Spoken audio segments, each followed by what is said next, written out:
ഞാൻ unit president ആയിരിക്കുമ്പോൾ band വാദ്യം അമ്പെരുന്നാൾ അമ്പെഴുന്നള്ളിച്ച് കൊണ്ടുപോകുമ്പോൾ ഒരു കൂട്ടം ചെറുപ്പക്കാരെ മദ്യപിച്ച് കൂത്താടാനായിട്ട് പാട്ട് പാടാൻ ആവശ്യപ്പെടുകയാണ്.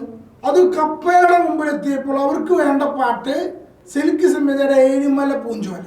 ഞാൻ ചോദിക്കട്ടെ പ്രിയപ്പെട്ട സഹോദരങ്ങളെ, എന്തിനാണ് യൂണിറ്റ് ഭാരവാഹികൾ അമ്പെരുന്നാൾ ഭക്തിയോടെ കൊണ്ടു നടക്കുമ്പോൾ ഇങ്ങനെയുള്ള കുടിയന്മാരെ ഇതിൻ്റെ ഉള്ളിൽ കയറ്റേണ്ട ആവശ്യം?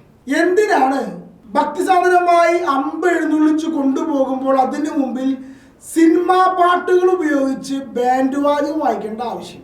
വെറും സിനിമാ പാട്ടല്ല കേട്ടോ, സിനിമാ പാട്ടുകളും ഹവ ഹവ ഏയ് ഹവ ഹവ പാട്ടൊക്കെ പാടിക്കൊണ്ട് എഴുന്നള്ളിച്ച് കൊണ്ടുപോകുന്ന ഗതികേട് ആലോചിച്ച്.